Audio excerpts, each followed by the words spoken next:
Susana Ochoa y bueno, spoiler alert, esta plática no es sobre negociaciones transparentes, más bien es sobre nuestra crisis de futuro. Yo tengo 29 años y soy parte de una generación que no va a tener pensión, que no va a poder tener contratos laborales de más de 3 meses y que quizás le toque vivir la crisis climática más importante de nuestros tiempos. Y bueno, esta es una fotografía, del lado derecho están mis padres y es un ejercicio que yo les invitaría a hacer ustedes sobre cuando ellos estaban en su edad o cuando estaban en la universidad, cuál era su perspectiva sobre el futuro. En Jalisco, la Universidad de Guadalajara, bueno, yo soy de Guadalajara, hizo una encuesta a todos sus estudiantes y el 50% de los chicos y chicas que fueron entrevistados dijeron que se sienten poco esperanzados frente al futuro, el 50%. Ahora imaginen si hubieran entrevistado a todos aquellos chicos y chicas que no han podido entrar en la matrícula de la universidad. A mi edad, bueno, cuando mis padres tenían mi edad, ellos ya estaban tratando de formar una familia, estaban dándole enganche para una casa, podían pensar en que pues, iban a poder tener un retiro digno. Y la imagen de la izquierda es un poco como yo veo dónde está parada hoy nuestra generación. La mayoría de las personas que yo conozco que ya tienen 4 o 5 años de egresadas, muchas veces tienen que emprender por cuenta propia, tienen que estar pagando de manera privada una especie de pensión que les permita, pues cuando tengan una vejez, poder vivir de una manera digna, ¿no? Todas estas cosas por las que lucharon nuestros abuelos y nuestras abuelas, de construir esta idea de sentido común de que si tú trabajabas toda tu vida, ibas a poder tener una vejez digna porque habías trabajado para poder lograr eso. ¿Sí? ¿Se escucha mejor? Perfecto. Y bueno, y sobre eso quiero hablarles, ¿no? La crisis de futuro que hoy tenemos en nuestro país, pero me atrevo a decir que también en nuestro planeta. Pero soy una de las que cree que no todo está perdido, ¿no? Yo creo que más allá de pensar que el futuro está agotado, yo creo que está secuestrado. Esta fue una de las primeras marchas hace 4 o 5 años que me tocó ir en Guadalajara alrededor del tema de los feminicidios. Éramos poquitas personas, quizás ni siquiera completábamos 2 cuadras. Y este domingo, por ejemplo, creo que vamos a ver el contingente más grande que nuestro país ha visto en las últimas décadas alrededor del movimiento feminista. Y esa es una de las cosas por las que yo me siento esperanzada. ¿Y por qué también estoy esperanzada? Yo creo que estamos viviendo un punto de quiebre histórico a nivel país, a nivel región, América Latina, pero también a nivel mundial. Hay 3 sistemas que están en crisis y que hoy lo estamos viviendo. El primero de ellos es el sistema económico, ¿no? Este sistema económico que por muchos años nos decían que iba a poder llevar bienestar a todas las personas de nuestro país. Este sistema económico que siempre puso como prioridad el desarrollo económico, pero no el cómo las personas estaban viviendo. El segundo sistema que está en crisis, que también tiene que ver con el primero, que es el económico, es el de la relación con la naturaleza, ¿no? Por muchos años construimos organizaciones, gobiernos, pensando que el ser humano tenía que estar al centro de cualquier cosa y que las necesidades del ser humano estaban por encima de los demás seres vivos, de las plantas, de los animales, incluso de las futuras generaciones. Y el tercero de esos sistemas que creo que está en crisis es, por supuesto, el sistema machista. De aquí no pretendo hacer un análisis sociológico y económico de por qué estos 3 sistemas están en crisis. Lo que yo quiero es un poco tratar de contar una historia que nos permita pensar que es posible recuperar este futuro que está secuestrado y que ha sido secuestrado por aquellas personas a las cuales yo les llamo los depredadores. Los depredadores del agua que bebemos, los depredadores del cuerpo de las mujeres, los depredadores de nuestros bosques y sobre todo los depredadores de tener un futuro digno para nuestra generación. Esta es una imagen que creo que representa, me atrevería a decir, cualquier ciudad media de nuestro país y el contraste al que nos ha llevado el sistema económico. Por un lado, disculpen la imagen, está un poco pixeleada. Por un lado está, pues evidentemente, cómo vive el 1% de la población, ¿no? Un 1% que ha podido acumular la riqueza del trabajo de un montón de personas. Y del otro lado, cómo viven muchas personas que ni siquiera pueden tener acceso a una vivienda digna. Y esto es lo que ha resultado del sistema económico, una profunda desigualdad. El sistema machista, ¿no? Que creo que últimamente estamos en perfectos momentos para hablar sobre lo que está pasando en el país y cómo las mujeres más jóvenes, pero también acompañadas de nuestras antecesoras, están para decir no estamos dispuestas a seguir soportando la violencia que vivimos en las escuelas, en las calles, en el gobierno. y el sistema de la crisis económica, ¿no? Esta es una imagen de uno de los incendios que hubo en Australia, que consumió de un día para otro, digamos, imagínense lo que significa que crezca un árbol, cuánto tiempo tarda en crecer un árbol y cómo de un día para otro se agotaron muchísimos recursos naturales en Australia, pero es algo que también pasa en nuestro país. Y estos tres sistemas de creencia, bueno, estos tres sistemas que creo yo que están en crisis, también hay que entender que estos tres sistemas suceden porque existen creencias que los avalan, ¿no? Estos tres sistemas de los que yo hablo no se construyeron de un día para otro, ¿no? No fue que un día estos depredadores dijeron, bueno, hay que hacer este sistema económico, vamos a oprimir a las mujeres, sino que hay un sistema de creencias que siguen estando profundamente arraigados en nuestros pensamientos de la vida cotidiana. Y este es un ejemplo. Esta es una encuesta que se realizó hace 2 años por la Universidad Nacional Autónoma de México, la UNAM, 2017, no les estoy hablando de hace 10 años, que dice que el 20% de las mujeres de este país todavía pide permiso para poder salir a trabajar. El 50% todavía pide permiso para poder salir solas de noche o para poder salir, digamos, solas. Y el 50% de las personas entrevistadas dicen que si las mujeres estudian, se pueden volver más rebeldes, como si la rebeldía tuviera ya a priori una connotación negativa. Y esta frase me parece brutal, esta cifra. El 88% piensan que la violencia es parte de la vida familiar, ¿no? Imagínense, ¿no? Hay 80% de las personas que entrevistaron que piensan que la violencia doméstica, que el abuso a los niños y las niñas tiene que ser algo que se resuelva en la vida familiar y que es algo donde la sociedad no tiene que intervenir. Entonces, por eso que no nos sorprenda que hay un montón de mujeres que están saliendo a las calles para decir queremos parar con la violencia que vivimos. Y hay otra frase que a mí me parece pues, que se ha vuelto de las más significativas a mí en lo personal y que me permite ejemplificar por qué dejamos que estos sistemas crecieran y por qué dejamos que tan poquitas personas concentraran tanto poder económico, tanto poder social y tanto poder cultural. Levante la mano aquí la persona que haya escuchado la frase que el cambio está en uno mismo. Yo también, varias veces, y la detesto. Y pareciera que pues, el cambio está en uno mismo, pues es una frase bastante noble, ¿no? Esta idea de que pues, si yo cambio desde lo que me toca, las cosas pueden marchar bien. Y recuerdo que esta frase pues, yo la escuchaba en medios de comunicación, en conversaciones con mis padres, cuando yo estaba a punto de entrar a la universidad. Pero esta frase conlleva algo más profundo, ¿no? Esta idea de que si tú sacas la basura, si tú no consumes popote, si tú pagas tus impuestos, si tú trabajas, si tú no das mordida, las cosas automáticamente en este país iban a marchar bien. Pero lo que no nos hemos dado cuenta es que los problemas que tenemos hoy en nuestro país de violencia, de crisis climática, de desigualdad, no se van a resolver desde la individualidad.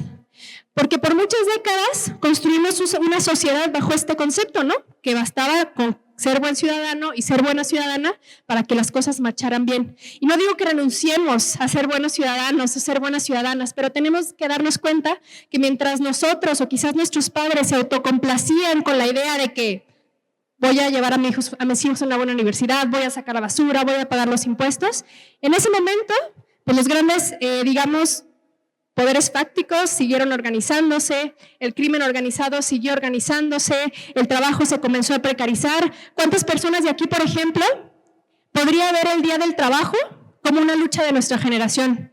Les aseguro que nadie de aquí había pensado que el 1 de mayo es quizás la lucha, o sea, el Día del Trabajo, es la lucha más importante para nuestra generación, porque ya no va a haber trabajo, ¿no? Entonces, mientras esto sucedía, pues evidentemente nos empezamos a digamos, sí, autocomplacer, ¿no? Yo en mi casa, ¿no? Yo cambio lo que piensan los hijos, ¿no? Y trato de como generar un cambio dentro de mi familia, pero lo que no nos dimos cuenta es eso, ¿no? Que los problemas son más grandes que lo que podamos resolver dentro de nuestra individualidad. Hay un filósofo argentino que escuchaba el otro día que decía que los tiempos que nos toca no basta con ser buenos ciudadanos o ser buenas ciudadanas, tenemos que ser mejores ancestros y entender que lo que hagamos hoy, no hagamos o dejemos de hacer va a impactar directamente a las próximas generaciones. Entonces, los depredadores siguen presentes en los medios, en la política, en las escuelas y sobre todo siguen vigentes por una serie de creencias que seguramente muchos de aquí escuchamos al crecer y que seguimos replicando sin cuestionárnoslo. Y por qué creo que es posible recuperar el futuro, ¿no? Ya les platiqué un poco de por qué creo que hemos llegado hasta aquí. Evidentemente eso da para una reflexión muchísimo más grande, pero les voy a mostrar 3 ejemplos de las cosas que están pasando y que partieron de la gente que un día dijo, ¿saben qué? Me siento muy sola, esto que yo siento seguramente lo siente alguien más, voy a salir a la calle y me voy a organizar. Esta es una fotografía de una marcha chilena, ¿no? De las primeras que empezaron a existir alrededor del tema de pensiones. Ellos son abuelos y abuelos promedio de Chile y ellos empezaron a decir es que no es justo la pensión que hoy tenemos porque ya las pensiones están completamente privatizadas, ¿no? Y el año pasado, no sé si supieron lo que pasó en Chile, ¿no? Subió el transporte público de una manera muy significativa y eso bastó para que las personas se abocaran a salir a las calles para decir necesitamos tener otro gobierno que nos represente y sobre todo tenemos que redactar otra constitución, ¿no? Y hoy, por esa movilización tan grande que no duró días, duró semanas, duró meses y nunca perdió la potencia, hoy en Chile están a punto de redactar una constitución desde cero. Porque la constitución que tienen en Chile fue redactada durante la dictadura militar. Imagínense, allá la forma en cómo se organizan fue basada en las creencias que se tenían cuando fue la dictadura chilena. Pero el que hoy tengan la posibilidad de construir una nueva constitución y que de hecho me parece que hoy lograron que fuera paritaria, es decir, por obligación el 50% de las mujeres van a estar representadas para escribir esa constitución, no hubiera sido posible sin que la gente se abocara a salir a las calles y decir no estamos solos, no estamos solas, esto que nos está pasando es completamente injusto. Y este es otro movimiento que seguramente también muchos de ustedes ubican, que es el movimiento frente al cambio climático, que nace a partir de pues, mucha gente que ha estado movilizada y que a lo mejor ha sido incluso asesinada en muchas partes de nuestro país y América Latina, pero que una chica valiente fue la que lo puso, digamos, en la arena, digamos, pública, no solo de su país, pero a nivel mundial. Y es la movilización frente al cambio climático.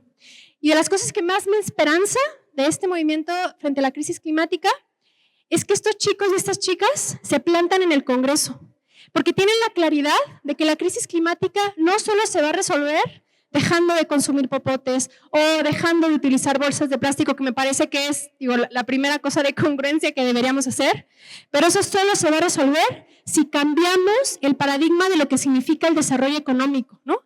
¿Por qué seguimos tratando de decir que el desarrollo económico tiene que significar agotarnos los recursos de las próximas generaciones? Y esa claridad es lo que a mí me hace pensar que puede haber futuro. No va a ser fácil, hay mucha gente que no va a querer soltar pues el poder frente a lo que significa robarse los recursos de otros países incluso, ¿no? Y bueno, para mí este es también uno de los movimientos más importantes y que un poco se liga a lo que les decía del cambio está en uno mismo. Seguramente a ustedes les tocó, porque ahorita hay como una efervescencia otra vez de ese tema, pero recuerdo cuando yo estaba en la secundaria y en la preparatoria había campañas muy fuertes alrededor de este tema de recicla, ¿no? Y saca tu basura, y haz tu composta, ¿no? Pero había como una especie de atañarnos la responsabilidad de la crisis climática en lo individual, ¿no? Y es decir, entonces hay calentamiento global porque tú estás consumiendo popote, ¿no? Y hay calentamiento global porque tú estás consumiendo demasiado. Cuando en realidad, después supimos, hace algunos meses sacó una publicación, un periódico muy famoso en Londres que se llama The Guardian, y decía que todas estas campañas de publicidad millonarias fueron financiadas por las empresas que más han contaminado nuestro planeta, ¿no? O sea, las empresas que tiraron petróleo en el Océano Pacífico, las empresas que están depredando los bosques. Es decir, hay una relación entre lo que ellas hacen, que es depredar nuestro futuro, y la idea que ellos y ellas quieren impulsar de que es una cosa individual, cómo vamos a resolver la crisis climática. Entonces, para que vean que no es, digamos, una idea que yo me inventé, claro que está relacionado que los depredadores piensen que es una cosa individual y que vamos a resolver en lo individual sin reunirnos con otras y con otros. Y finalmente, el movimiento feminista, la verdad es que a mí es de los movimientos que más me hacen vibrar, que más me emocionan, que más me hacen sentir esperanza. Primero porque esta cuarta ola nació en América Latina, ¿no?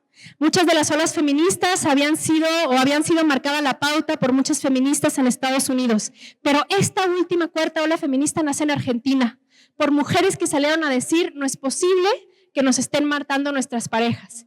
Y este movimiento feminista es muy potente porque refleja lo que a todas las mujeres nos ha pasado alguna vez en nuestra vida: ser acosada, ser violentada, ser vista de manera condescendiente en la escuela, en el trabajo. Entonces, para mí, el movimiento feminista también es un reflejo del esfuerzo colectivo.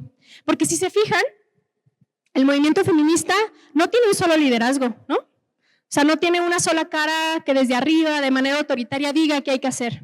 El movimiento feminista lo han construido muchísimas mujeres de muchísimos espacios, que se reúnen en círculo para reflexionar sobre las violencias que viven, que se organizan para hacer peticiones al gobierno, que son valientes para presentarse a poder ganar una elección y representarnos en el Congreso. Esa es la potencia del movimiento feminista. Nos quitaron tanto que hasta nos quitaron el miedo. Esta es también de una marcha feminista. Yo la primera vez, esta frase yo la escuché en una movilización sobre los 43 estudiantes desaparecidos, y me parece que también refleja muy bien lo que hoy vive nuestra generación, ¿no?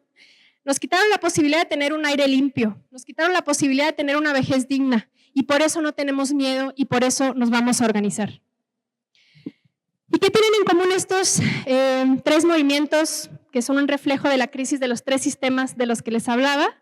Que hay resistencia, que hay organización, que hay comunidad, que hay propuesta y que hay acción política. Y por acción política no solo me refiero a la política que nos han vendido, que es una cosa que se decide entre los hombres de traje en el Congreso sin escuchar, sí hay una política así, pero hay otra política que sucede en las calles, que sucede en los barrios, que sucede con las organizaciones de la sociedad civil. Eso es una acción política, ¿no? Y para mí es muy importante que nuestra generación, bueno, yo tengo 29, el próximo año ya no voy a poder decir nuestra generación porque voy a tener 30, pero que su generación le pierda el miedo a pensar en la política como una herramienta para modificar las cosas que tenemos a nuestro alrededor.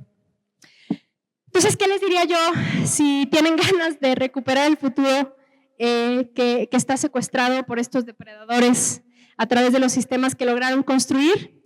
Súmense a un colectivo y conviértanse en militantes de esa causa. Y por ser militante, ¿a qué me refiero? A entender qué está pasando, ¿no? Yo les cuento de manera personal, llevo 6 años siendo feminista, ha sido un proceso hermoso, doloroso, de muchísima reflexión, y por eso hoy me considero una militante del feminismo, ¿no? Porque he pasado por muchas reflexiones, por muchas lecturas, por muchos cuestionamientos, pero no lo he hecho sola, y es muy importante que estos acompañamientos los hagan acompañados y acompañadas, porque dicen que el miedo se vence acompañado. Asistan a una marcha en las calles, no sé si va a haber marcha el domingo aquí en León, pero piérdanle el miedo a ocupar las calles. ¿Sí hay marcha? Sí hay marcha el domingo a las 4 en León.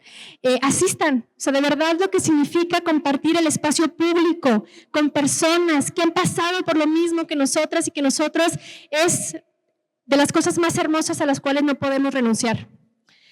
Y lleven esta conversación a sus espacios familiares. Piérdanle el miedo, ¿no? Yo recuerdo, bueno, en mi casa sí se habla de política, pero recuerdo que en casas de mis amigas la política era algo de lo que no se discutía, ¿no? Porque generaba conflicto. Pero al contrario, yo creo que tenemos que hablar de política, porque al final la política decide lo que le pasa a las personas que más queremos, ¿no?